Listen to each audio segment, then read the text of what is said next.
What's up, my fitness family? Brent, Kasmer, BKPT. I have 7 glute exercises for men for rock solid glutes. That's right, man. These are for you. Why? I'm going to tell you that in 2 seconds, all right? So not only am I going to share with you the 7 exercises to get those rock solid glutes, but I'm also going to share with you at the end of this video what might be holding you back from getting the most out of your glute exercises, all right? So make sure you stay with me to the end, all right? Subscribe, mash the notification bell, and also show me some love, give me some likes, all right? So that way I make sure that I'm putting out quality content for you. That way it's hitting home and you're getting exactly what you want.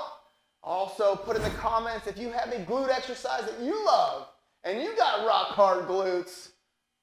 Tell me what it is, man. Come on, man. Share the love. Maybe I'm not doing it. So, all right. So we're going to start off with number 1, my favorite, the barbell hip thrust. So I'm also going to show you some of the things that I see clients do wrong, things that I coach people through so that way they, obviously get the exercise done right and not get hurt. So listen to all of the cues as I go through these, okay? So let me go ahead and move this over here so that way you get a good view, all right?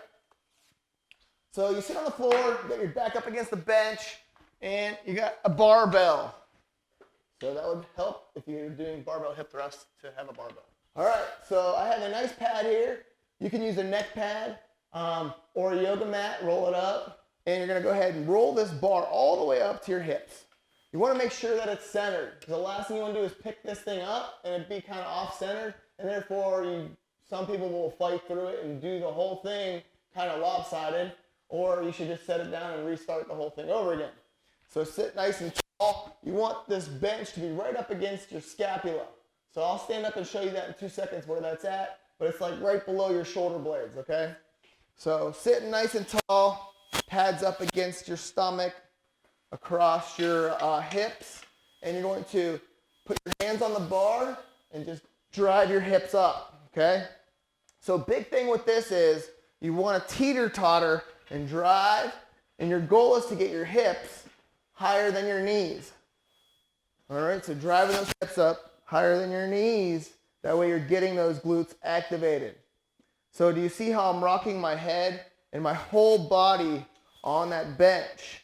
So what you don't want to do is glue your head to the bench and just ride that like that, because a lot of times it could be too much weight for your lower back, and it just kind of tweaking your lower back.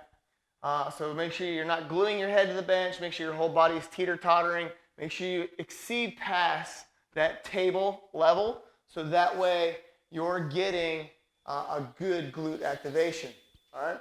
Number 2, we have a barbell sumo stiff-legged deadlift. Okay.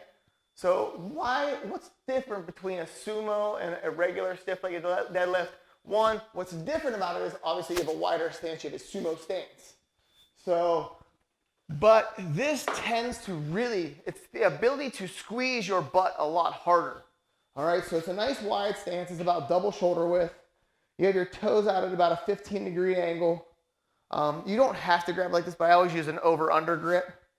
So that just helps to kind of obviously get a better grip on the bar, for me at least. So toes are at a 15-degree angle. You want to have this bar right up against those shins. So your butt's back and you're up and you get a good squeeze on those glutes. Good control on the way down. Drive it up, squeeze on those glutes. Right back down. Hup. So things you want to make sure you're doing, you don't want the bar too far away from your legs, because then it really pulls into that lower back. So you want to feel like you're pushing your butt way back there, trying to open it. I always tell people it's like you have a bag, a handful of groceries, and you're backing up against the door, and you push your butt back to get into it, the door. So it's the same thing. You're trying to drive those hips back, up, squeeze through your hips, okay? So that's like the key factor that people do incorrectly. That's one of those things that you just, you got to make sure, you're feeling this, the stretch in your hamstrings, the stretch in your glutes, and the contraction also. All right? So that is number 2. Number 3 is going to be the cling. So the cling is going to be squatting down like you're into a deadlift position. So the bar's up against you, both hands overhand grip, and you're going to explode up and get down underneath that bar, okay? So it's here, make sure you grab it equally, flip it up, get down in a deep squat, stand up and squeeze, okay? Bring it down and down to the floor. So explode, get down, and then drive through your legs to get that bar up. A lot of times what people do is they'll get here and they flip it and they're already standing in an upright position. So yeah, you got the bar up, but you're not getting the most out of the exercise.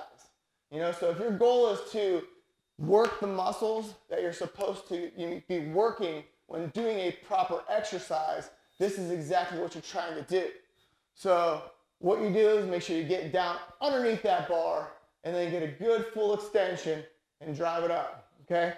Great exercise, dangerous, but I mean, when you're doing it right, you gotta learn the right motion before you go heavy with it.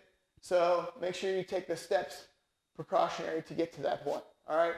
So number 3 is the clean. Number 4 is the barbell back squat. So, and I do this where I squat down to a box, so that way you're always hitting the right level. So you want to make sure that you're getting down to a level where you're at a 90-degree bend in your knees. A couple things that people do incorrectly is pick up the bar incorrectly. So you want to make sure you're always grabbing the bar in the right spot, ducking up underneath it, making sure you're centered. So if you have your hands in the right spot, you're going to obviously center your body up on there as well. So stepping back to the box, tap, right back up. So you want to be on your heels. And the good thing about having a box back there, it helps you to sit your butt back because you're not afraid to fall back, okay? And you want to just tap your butt. Things that people do wrong all the time is they'll sit down and then they'll rock and then kind of push up. So therefore, one, it's tying into, their lower back again. So these are a lot of things that people do to hurt their lower back, they hurt their knees. So when you do these things incorrectly, that's what it does. But when done properly, you get the most out of it, and it's such a nice compound joint movement that you're going to build the most muscle with it. So why are these exercises so much better? Why are they for men and not for women? It's not that they're not for women. It's just the fact that you're going to build a lot stronger muscles when you're doing exercises that can be done heavy. So these are all heavy exercises. They're meant to be done heavy. They're meant to be making boulders of muscle, on your body. So especially when you're done right and then you eat to feed them. So my favorite is pairing the hip thrusts with the squats. I think that this is one huge nugget of information to do. So that way, not only are you building your squats up, because you're hitting your glutes really hard right there, getting them activated, jumping into a squat, keeping them activated, you're going to also put on a ton of weight, ton of extra strength in your squat from doing that one paired with it, all right? Shh, don't tell me, that's a hidden secret right there. If you watched it to this point, you just got probably like a $1,000 nugget right there. Other things that people do wrong is just leaning on their toes. I mean, you probably see these all the time, is they'll get to the point where they're leaning forward on their toes because of the fact that they're either looking down or not comfortable with sitting back on their heels because of the fact that they're afraid to fall backwards. So barbell squat is number 4. Moving on to number 5. The nastiest well, not the nastiest. They're all pretty good. All right, so we're going to do the split squat. So I'm going to show you with the barbell. You could do these with dumbbells also, kettlebells, whatever you want to use as a weight. But you want to make sure that you're in the right position first. So right position meaning you want to make sure you have the back foot up on a box so it's elevated. You're going to have your front foot forward, but when you drop your back knee towards the ground, you want to make sure that your knee is behind your toe. So a lot of times people will get set up like this improperly and they're all like, leaning on their toe and doing it wrong. So the good thing about the barbell is it keeps your back nice and straight and tall. When you're holding dumbbells, you have the ability to kind of roll forward a little bit more. So you put your back foot up and you shake it all around. No, I'm just kidding. All right, so back foot's elevated. Two things that is positioning of your back foot. You can have it flat like that or up on your toes. It's preference. whatever feels better for you. You want to try to unengage your back leg as much as possible, okay? So, great exercise, driving through the heel of your front foot, driving through, boom, and you get up to that top part and you get a really nice squeeze on that glute, all right? So barbell split squats or split squats in general, aka Bulgarian split squats, by far, great exercise for just crushing your glutes, especially if you tie a couple of these together. You'll feel it the next 3 days. So another way I like to do it is actually in a Smith machine as well, because it's guided, helps you from falling over, and you can really add some weight on there as well because it keeps you in that same locked position. All right, we're gonna move on. We got the next, what? How many exercises? Where are we at? 4, 5, 6, 7. Last 2. All right. So last 2 exercises. We're actually going to move over here to the leg press. So 2 great exercises on the leg press is a high foot placement leg press. So the normal positions right here, shoulder width apart. You want to make sure you're the same thing. Knees are below your toes. So you're gonna, a lot of times you'll have to pick the leg press up because you can't get into that position a lot of times. Well, at least I can't because I'm short.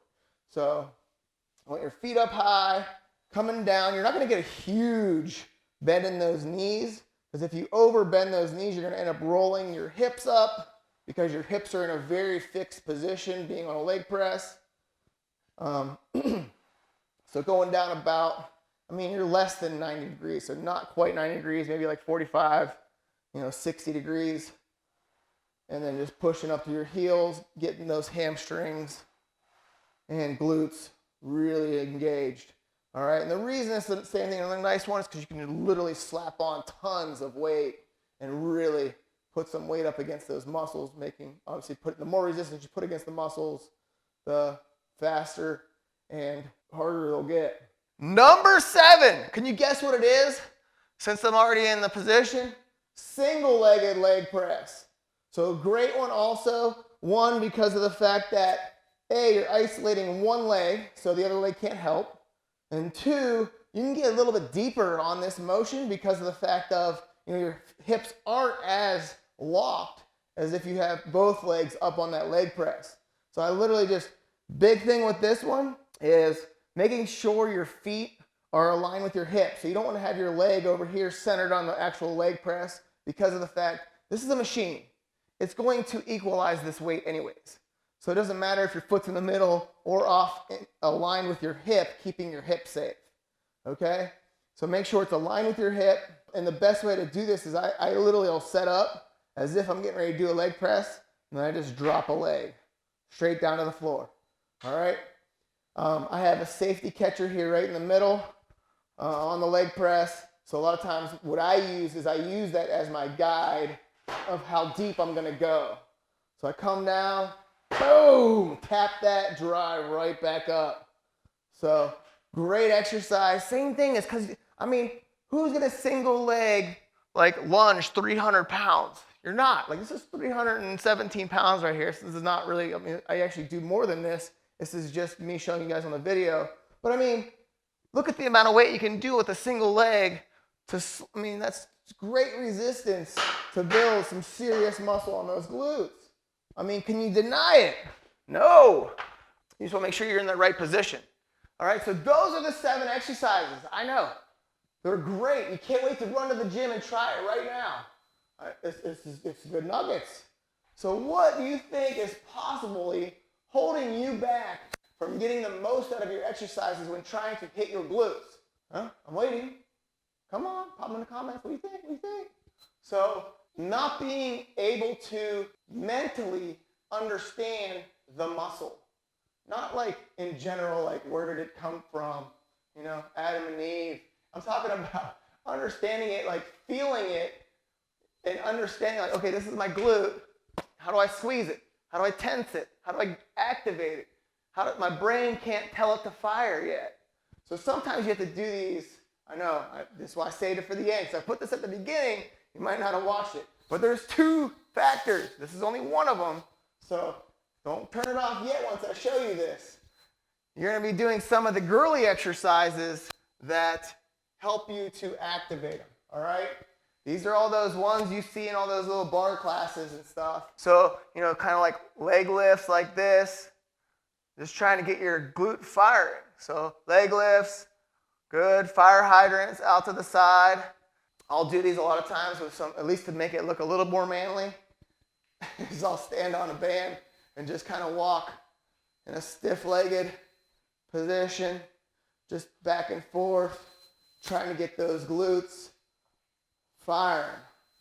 So small little side steps with the band resistance. You can also use those circular bands that go right around your knees. The other one is the clam exercise, where you're down like this, on your elbow, foot on your other foot, knees bent at a 90-degree angle, and you're just gonna open and close. Same thing, the bands right here. You want it either right below your knee or right above your knee, and you're just gonna open it up, trying to activate the outside, your glute here, major, and you're gonna flip over, do both sides. Also those kickbacks, if you wanna go to the floor and do them, you can do that. You can do some bird dogs. The goal is just to get that glute activated. So trying to understand and get it fired before you start working it. So that way it's like, okay, cool, this is what I'm gonna be working today. And then you go into the gym and actually hit it, all right? So that is number one, is understanding what is actually being worked, okay? So that is number one reason why people don't get the most out of their workouts. Number two is inflexibility. So there's two things that can really hold you back from getting your glutes activated also, other than obviously your central nervous system understanding how to fire it, is flexibility. A couple key stretches to get those hamstrings loose is right leg over your left leg, reaching down towards the floor, pinning this leg back so that way it's locked position and you get a stretch on the hamstring. You're going to obviously do both legs. The other one is you're going to be laying up on a wall or a post, and you want to make sure your butt is right up on that post, and you're just going to go ahead and take your leg and put it straight up it. So you want to get nice and tight to the wall, leg is straight up it, and you can even grab the post if you're really hitting that hamstring. The other area that really can hold you back is your hip flexor. This is what a lot of people have, tight hip flexors, because of sitting so long throughout their day. This gets locked up, this gets lazy. So, nice big stance, opening that hip flexor up, leaning forward as much as you can, pushing yourself upright. Take it one step further, you're able to reach that arm up and open that all the way up. And you can just walk forward. Next one. Same thing, good leaning stretch on that. Really trying to stretch this so that way you can get the full range of motion to get this engaged. A lot of times this is so tight, people can't even finish the motion to actually get their glutes engaged because this is too tight to help them, you know, get to that position. Whoa, that was like 101, all right? So, one more key thing, man. Why is this for men, right? You know? You see all the girls talking about glutes in Shape magazine. All right, so I'm gonna stop now. All right, so if you guys like this video, definitely show me some love, give me some likes, pop some comments in there, what you wanna hear next, what you like about this glute video, what glute exercises that you like. All right, see you.